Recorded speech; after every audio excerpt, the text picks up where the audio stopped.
దేవునియందు భయభక్తులు కలిగిన కుటుంబం. కాని ఆమె భర్త చనిపోయాడు. ఇంటి నిండా అప్పులు. వేరే దారిలేక ఆమె దైవజనుడైన ఎలీషా దగ్గరికి పరిగెత్తుకెళ్ళింది. కన్నీళ్లతో, అయ్యా, నా భర్త చనిపోయాడు. అప్పులవాడు నా బిడ్డలను పట్టుకుపోవడానికి వచ్చాడు. నాకు సహాయం చెయ్యండి అని మొరపెట్టింది. అప్పుడు ఎలీషా ఆమెకు డబ్బివ్వలేదు, బంగారం ఇవ్వలేదు. కాని ఒక ప్రశ్న అడిగాడు. నీ ఇంట్లో ఏముంది? ఆమె తలదించుకొని, అయ్యా, నా దగ్గర ఏమీ లేదు, కేవలం ఒక చిన్న కుండలో కాస్త నూనె తప్ప అని చెప్పింది.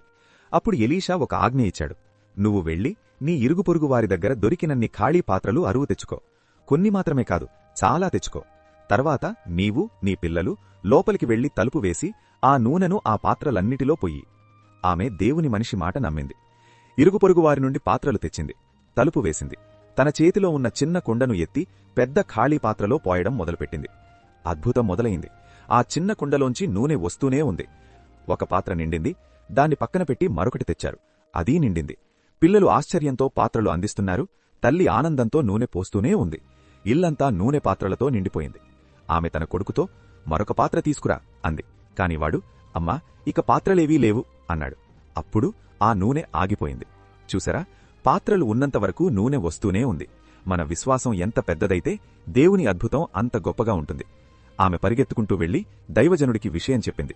అప్పుడు ఎలీషా, వెళ్లి ఆ నూనెను అమ్మి నీ అప్పు తీర్చుకో, మిగిలిన దానితో నీవు నీ పిల్లలు బ్రతుకుడి అని చెప్పాడు. Download share chat.